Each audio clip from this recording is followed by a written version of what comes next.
Assalamualaikum warahmatullahi wabarakatuh. Bismillah, alhamdulillah, wassalatu wassalamu ala rasulillah, la hawla wa la quwata illa billah, wa ba'd. Pada kesempatan ini, saya akan memaparkan hasil video sebagai bagian dari pemenuhan tugas ujian komprehensif yang diuji oleh dosen kami, Ibu Rizkiatul Hasanah SOS MSOS, dengan topik mind mapping atau peta konsep dari materi ilmu dakwah. Perkenalkan, nama saya Muhammad Aditya Ilham dari program studi manajemen dakwah angkatan 2021. Dalam video ini, saya telah menyiapkan sebuah mind mapping yang menjadi panduan dalam menyusun dan menyampaikan materi. Sebagai pembuka, kita akan mulai dengan pembahasan pertama, yaitu tentang pengertian dakwah. Ketika mendengar kata dakwah, banyak orang yang langsung membayangkan bahwa dakwah itu adalah aktivitas ceramah atau khutbah di atas mimbar. Padahal, makna dakwah sebenarnya jauh lebih luas. Untuk memahami ini, kita bisa mengambil analogi dari kata bau. Secara bahasa, kata bau mencakup semua jenis aroma, baik yang harum maupun yang tidak. Namun, dalam kebiasaan sehari-hari, kata ini sering digunakan hanya untuk menggambarkan aroma yang tidak enak. Nah, hal serupa terjadi pada kata dakwah. Masyarakat cenderung mengartikan dakwah hanya sebatas ceramah atau khutbah di atas mimbar. Padahal maknanya lebih dari itu. Untuk memahami lebih dalam, mari kita lihat pengertian dakwah secara etimologis dan terminologis. Dakwah secara etimologi atau bahasa. Kata dakwah berasal dari bahasa Arab dengan akar kata da'a. Da'a adalah bentuk fi'il madhi yang berarti memohon, meminta, atau berdoa. Yada'u bentuk fi'il mudhari, berarti memanggil atau mengajak. Dakwah dalam bentuk isi masdar berarti ajakan atau seruan. Sementara ud'u adalah bentuk fi'il amar yang berarti serulah atau ajaklah. Setelah memahami makna dakwah dari sisi bahasa, kita juga perlu mengetahui bagaimana para ahli mendefinisikan dakwah secara terminologi. Pertama, menurut Syekh Ali Mahfud, dakwah adalah upaya untuk mendorong manusia agar berbuat kebajikan, mengikuti petunjuk agama, menyuruh kepada yang ma'ruf, dan mencegah dari yang mungkar. Semuanya dilakukan demi mencapai kebahagiaan hidup di dunia dan akhirat. Kemudian, Nasiruddin Latif menjelaskan bahwa dakwah merupakan aktivitas lisan maupun tulisan yang bertujuan menyeru, mengajak, dan memanggil manusia untuk beriman dan taat kepada Allah sesuai dengan prinsip-prinsip akidah, syariat, dan akhlak Islam. Sementara itu, menurut Profesor Dr. Haji Abu Bakar Aceh, dakwah adalah seruan kepada seluruh manusia agar kembali kepada ajaran Allah yang benar dengan cara yang bijaksana dan penuh nasihat kebaikan. Kemudian, mengenai hukum berdakwah.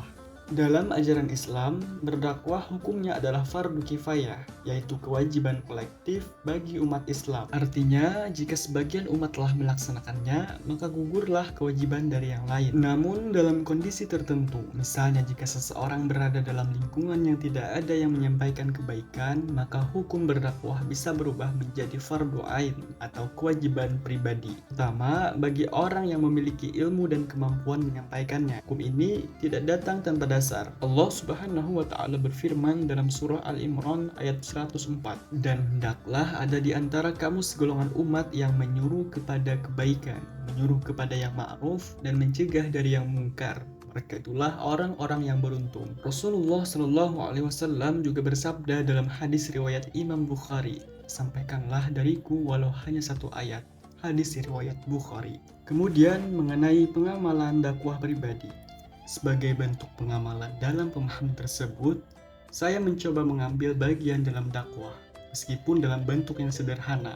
Salah satu bentuk kegiatan dakwah yang saya lakukan adalah melalui keteladanan dalam keseharian, khususnya kepada teman terdekat. Misalnya, ketika waktu sholat tiba, saya tidak langsung menyuruh teman untuk sholat, tetapi saya memilih berwudu dan sholat lebih dulu tanpa banyak bicara.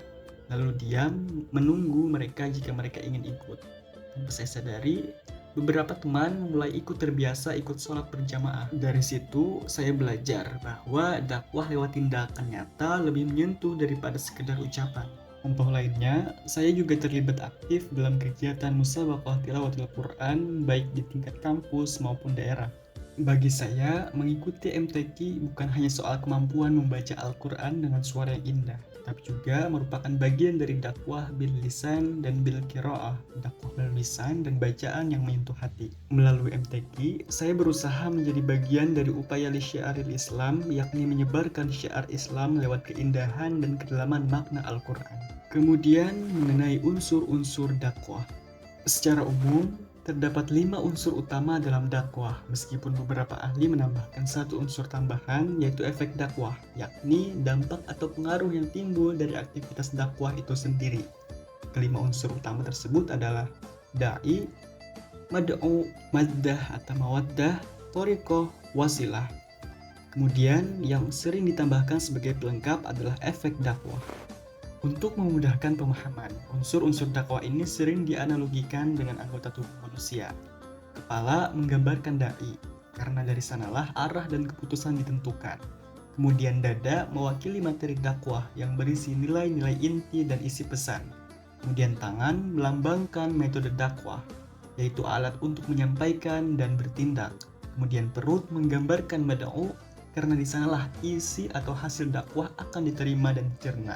Dan yang terakhir yakni kaki menggambarkan media dakwah yang menjadi dasar atau alat untuk bergerak dan menjangkau. Dan pembahasan yang terakhir mengenai unsur-unsur manajemen dakwah. Ada 4 unsur utama dalam manajemen dakwah, yaitu persiapan atau taktik, kemudian penyampaian atau tanzim, kemudian partisipasi atau taujih, dan evaluasi atau riqobah. Mengenai taktik, yaitu persiapan merupakan awal yang sangat penting. Pada tahap ini, seorang dai perlu memahami karakteristik mad'u, termasuk latar belakang sosial, budaya, serta masalah yang mereka hadapi. Kemudian, penyampaian atau tanzim, yaitu menyampaikan dakwah dengan metode yang tepat. Kemudian partisipasi atau taujih, yaitu manajemen dakwah yang baik, juga mendorong adanya partisipasi aktif dari mad'u, artinya audiens tidak hanya menjadi pendengar pasif, tetapi diajak untuk berinteraksi, berdiskusi, atau bahkan terlibat dalam kegiatan dakwah.